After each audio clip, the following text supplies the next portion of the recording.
welcome back guys to another What I Watched This Month, November edition.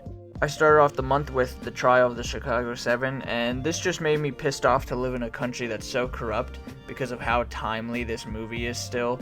In the next couple of days I watched Yes God Yes, and this was just yawn. After that, I watched Knock Knock with Keanu Reeves, and this is just a fun time. It's stupid, it's out there, and I think it's one of Keanu Reeves' best movies. On the 5th, I rewatched The Wolf of Wall Street, and I gotta be honest, this has always run a little bit too long in my opinion, but it's so fucking perfect. Hands down, this is Leonardo DiCaprio's best role and Jonah Hill's. At the heart of it, it's just about a sad man with a drug problem who ruins his life. On the 7th, I rewatched Inside Out for the second time. This was so much better on a second viewing, and being at an age where I fully understand, this is such an important movie, and I believe every kid and their parents should watch this together, and I absolutely sobbed when it came to the Bing Bong part. I loved it, and it's one of their best. On the 9th, I rewatched Interstellar for the first time. Wow. Last time I saw this was opening weekend in Florida with my mom, and I remember just thinking it was too long. God, I hate myself. This was extraordinary. I don't know what to say that hasn't already been said. The space sequences blew me away. The acting left me sniffling.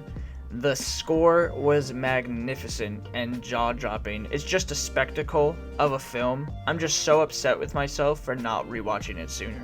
On the 12th, I watched Memento for the first time. I've tried to watch this movie like 3 times when I was in high school and never could make it 10 minutes. But after listening to a podcast about Christopher Nolan, the Raiders of the Lost podcast, and also after talking about some of his filmography in my cinema class, I made it past the 10-minute mark and fell in love. It's a complex and sophisticated look into memory loss and the detective story, and Nolan just rubs it in our face how talented he is with this film. On the 13th, I rewatched Thunder Road. This gets better the more I see it, and it's just incredibly heartbreaking. Cummings' use of the one takes and slow push-ins keeps you immersed in the story and makes you empathize with what Jim is feeling in that moment. It's so great, and everyone should see it. On the 14th, I rewatched The Prestige for the second time. Abacadabra. Damn. It's been years since I have watched this, and my god, this is underrated. Hugh Jackman and Christian Bale are absolutely perfect in this film. If you haven't seen this, then I strongly urge you to get on it. The same night, I rewatched Beauty and the Beast, the original, and What I Would Give to Be with Belle. On the 17th, I watched Following, Christopher Nolan's first feature film, and being Nolan's first feature film, I did not expect to get something as complex as that. It's well done, and that's all I gotta say. On the 18th, I watched Dunkirk for the second time. Extremely better knowing how it flows this time around. It's a beautiful looking film. I couldn't get over how good those blues looked. Mark Rylance is such a treasure, and the simple performances of Tom Hardy, Fionn Whitehead, and Kenneth Branagh carry the film with their singular point of views. Overall, this film is super suspenseful, and I've learned that I really can't handle boat sinking scenes. The thought of being trapped in a room as it fills with water gets me tense. On the 20th, I rewatched Tenet for the second time, and by far one of the best action films ever created. It was way better the second time. On the 21st, I watched Speed Racer for the first time. I vividly remember this film being on during a traumatic moment in my childhood, so it was pushed under the rug with me relentlessly hating on it without remembering the movie at all. Now that I'm older, and this talk is going around of it being a cult classic, I sat myself down and finally watched it, and I am blown away. This is a beautifully stunning film that captures the heart of the original work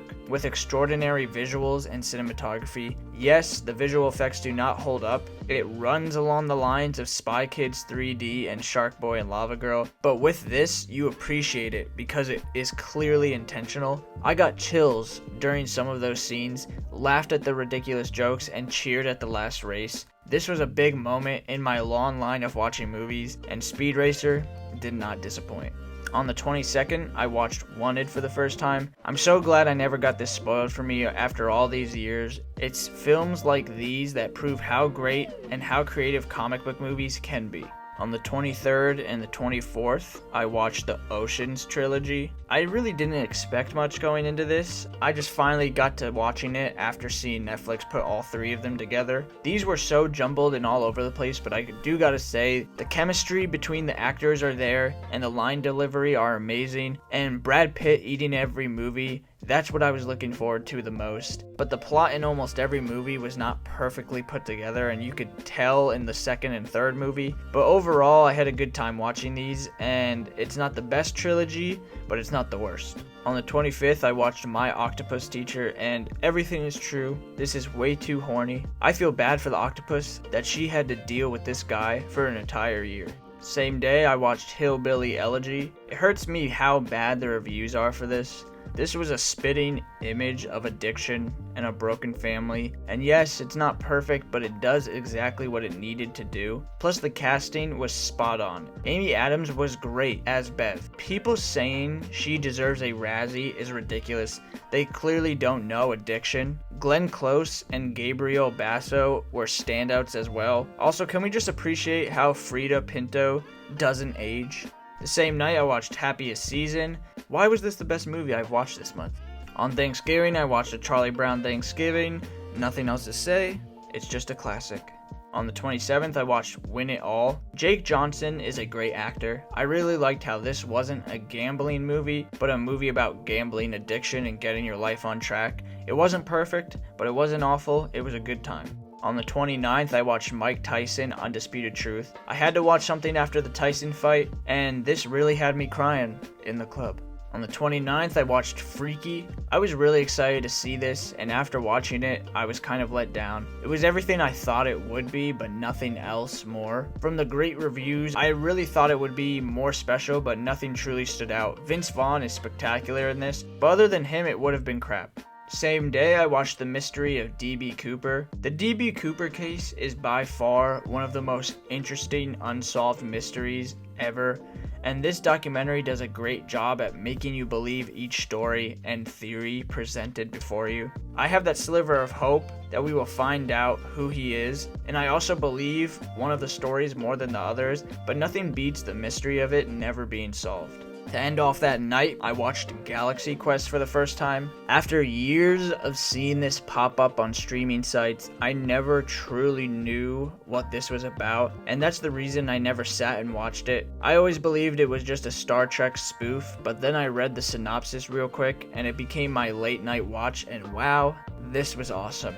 There's such a great blend of comedy and action going on that makes you fully immersed in the story. I felt like I was in space, and even though some of the VFX don't hold up, the makeup and practical stuff looks ridiculously good. The stereotypical cast flipped into their fake lives just made this believable and fun. I laughed. I got pumped when the final act happened, and shit, this almost got me teary-eyed in the end. What a great film, and Sam Rockwell still doesn't get enough respect. On the 30th, I watched Watership Down for the first time. I'm so happy I finally brought myself to watch this. It's a beautiful film, and I can see why many have said it's a horror movie for kids. There's lots of violence and some very dark and depressing moments, but behind all of that is a story about hope and survival. I loved that ending, and the animation still holds up today in my eyes. It's a great voice cast and one of the best villains I've ever seen in an animated feature. This really lived up to my expectations. And to end off my month, I watched Crazy Rich Asians for the first time. And all I have to say is, you know those movies that are completely fine all the way through, and you're like, yeah, this is good, but then the end hits you, and it's fucking amazing, and makes you cry tears you didn't even know were there? That's this movie. Let me know what you guys watched this month. Thanks for watching. I'll catch you on the flip side.